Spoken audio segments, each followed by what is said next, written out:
Kain tayo. Huling banding bago ako umuwi mamaya. Pauwi na ako mamaya, kaya sa labas muna kami kakain. Kain. Tapos, udon in curry soup, pork cutlet, meron din siya dyan. Habang siya ay nanonood. Flight ko na mamayang gabi, kaya banding muna kami. Galing siya sa Christmas party, kaya maaga siya nag-uwian. Hindi siya sa school na.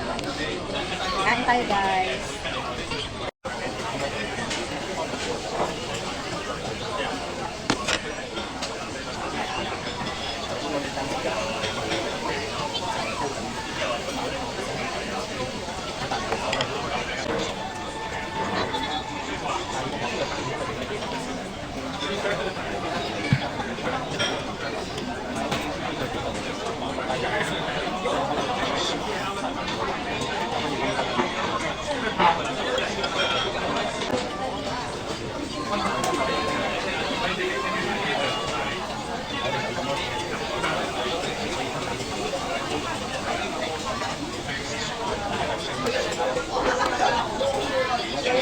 Dami ng order.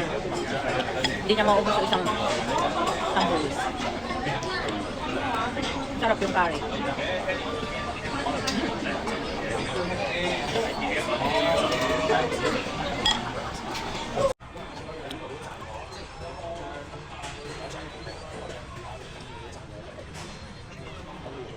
Nanonood. Kaya natatagalan kami. 1:30 na lang. Kasi pag hindi ko siya pinanood, ang dami niyang hanas. Hindi siya nakakakain ng maayos. Sabihin na naman niya busog na siya. O at least pag yan, nanonood siya, nakakalimutan niya na makain, nakakalimutan niya na marami na pala siyang nakain. Ang panakot ko sa kanya, papatayin ko kapag hindi siya kumain. Kaya sige siyang kain.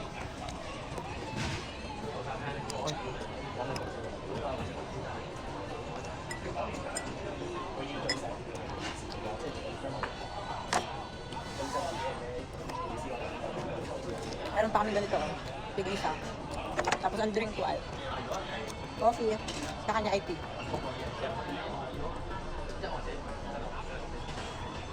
Hindi alam ng ina niya na nanonood siya, pinapanood ko siya palagi. Sabi ko sa kanya, wag niya sabihin, hindi yari kaming dalawa. Ganun lang yun. Pag sinabi niya, hindi na siya makakanood, kala niya.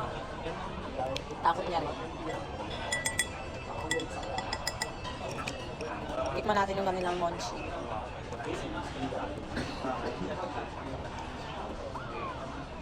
Sarap.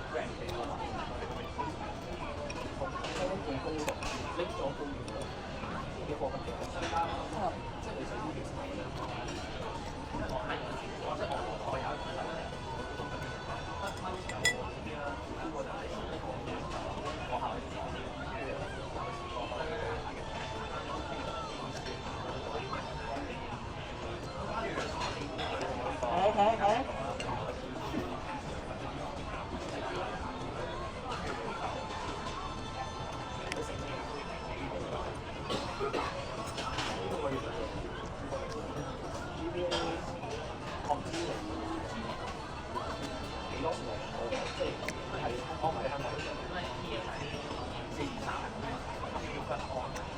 Basta ano talaga, medyo alanganin ng oras. Sa labas kami kumakain, kami dalawa. Kahit sa ang restaurant. Kung saan niya gusto, dito kami. Binibigyan kami ng ng amo ko ng pagkain sa labas. Kagaya ngayon, iniwala na naman niya kami. So nagkakahalaga yung aming in-order. Nagkakahalaga siya ng 1,000. May get. Mga kulang-kulang 1,500 ang kinain namin.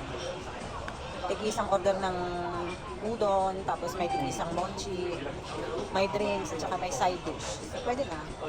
Pero mahal pa rin, di ba? Noodles lang. Pero umabot na ng 1,500. Yung 1,500 na yun, dapat pang ano na yun eh. Marami nang kakain. Kaya dalawa lang kami. Ay gusto niya dito eh. Masarap din naman. Yung aking damit na susuotin hanggang pauwi mamaya ay puro talsik na ng udon. Dami na. Sa Pilipinas ko nalalaman. So yun lang guys, pauwi na rin kami. Pagka-uwi namin ay tatapos ulit yung iba kong gawain doon para mamayang gabi bago umalis ay maayos na lahat. So, thank you for watching. Bye!